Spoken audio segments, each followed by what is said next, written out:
Hey, everybody. So I did a video on Instagram today, just my thoughts on AI. And I just want to point out a couple of things. Number one, AI, it's a game-changing technology, but I think the rate at which it will change the game, change our society, is greatly exaggerated. That's the point of this vlog. What you're going to see is that AI machine learning is going to be used to enhance processes, not replace processes. It will be used to enhance processes. So for example, I was talking about in cameras, like smartphones. Now the smartphones have tiny little sensors for the cameras. So the sensors physically are very limited, but with a smart implementation of AI machine learning, they're able to maximize the capabilities of these tiny little sensors by using machine learning AI to analyze the images that they shoot and to reconstruct and to build better looking images artificially. But they look great. And that's why these phones are getting better. The hardware is getting a little bit better, but a lot of it has to do, especially Google, AI enhancements. Huawei is doing that too now, apparently. With normal cameras, like the camera I'm using here, the cinema camera, and whether it be Canon, Sony, Panasonic, Fuji, all the big camera manufacturers, they are now implementing AI and machine learning in their cameras to analyze the image that they're taking, to enhance the image, use a lot in autofocus, for example. You see where I'm going with this. Self-driving cars, they have AI for the self-driving. Now, they're not fully autonomous, as Elon Musk said. They're 95% of the way there, but that last 5% to become fully autonomous is very, very, very difficult because there's a lot more complexity there. But what they have done, they've used AI machine learning to enhance the driving experience. So lane warning detection, it slows you down or stops if it sees something in front of it, et cetera, et cetera. So the machine learning is enhancing processes. In the case of self-driving cars, it's enhancing the driving process. In the case of photography, it's enhancing the photographic process, if you will. When it comes to coding and development, this is one of the last things out there that's ever going to be replaced by AI. Literally, it's going to be one of the last things because software development is very complex.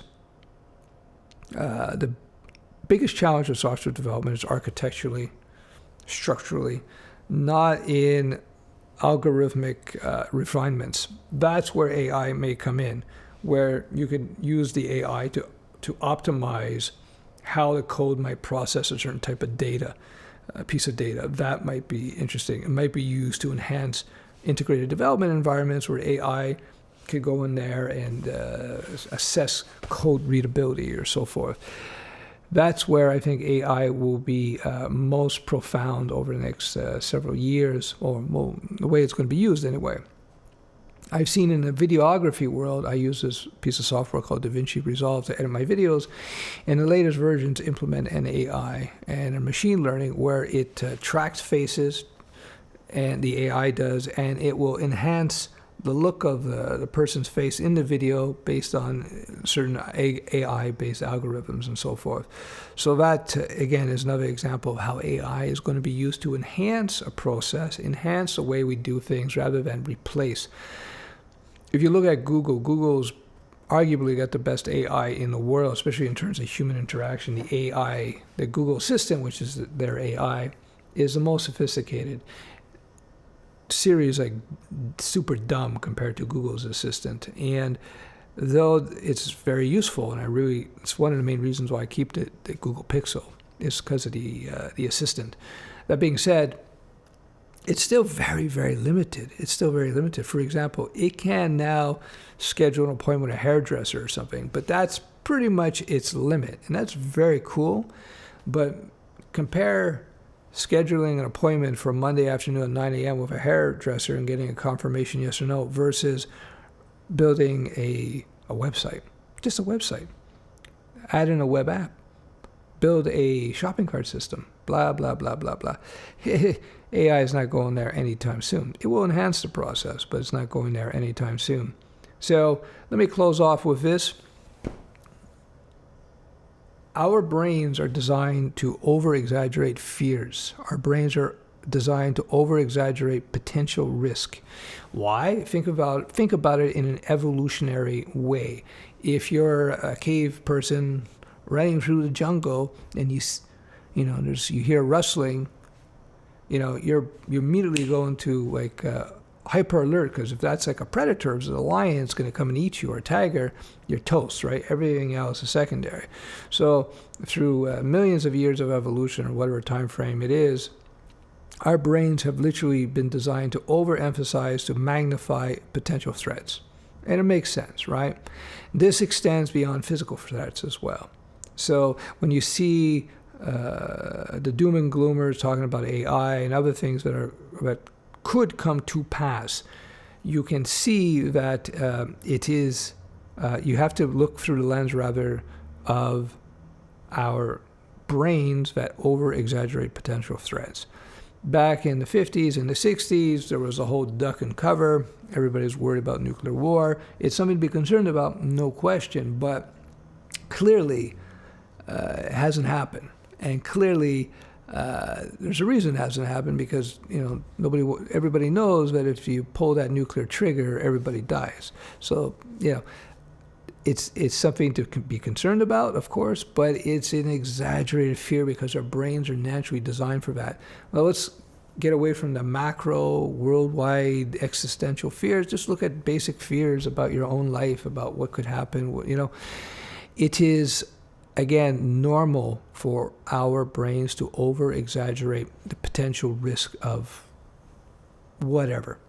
And AI is one of those perceived potential risk. I, on the other hand, having talked to people who've invested a lot of money in AI, people who are partnered with Google, people who have AI-based systems in production, I see that they're extremely limited, very good for very fine-grained implementations, not macro implementations. And with regards to most things in our lives, AI, robotics will enhance processes, will not completely replace things, although that is coming down the pike. With regards to developers, web professionals or web developers, etc., long before AI replaces you guys and us in that regard, long before AI can replace a developer or a proper web professional, they will replace so many other jobs. So many other jobs will be replaced long before. And as such, governments hopefully will have responded to that AI situation long before we have to be concerned about it. Again, I'm just trying to inject a little reality into the situation. AI is a game changer, but it's going to be a slow process. It's an enhancing technology, not a replacing technology. And I'll end with this. The 3 most valuable assets you can have going forward. Number 1, skills, technical and communication skills, soft skills as they call it. Number 2, IP, intellectual property of any type, if you can get that together. And number 3, reputation. Reputation is huge. I would say reputation is more important than the other 2. I would go reputation number 1, skills number 2, IP number 3. Keep that in mind, and we'll talk soon. Bye-bye.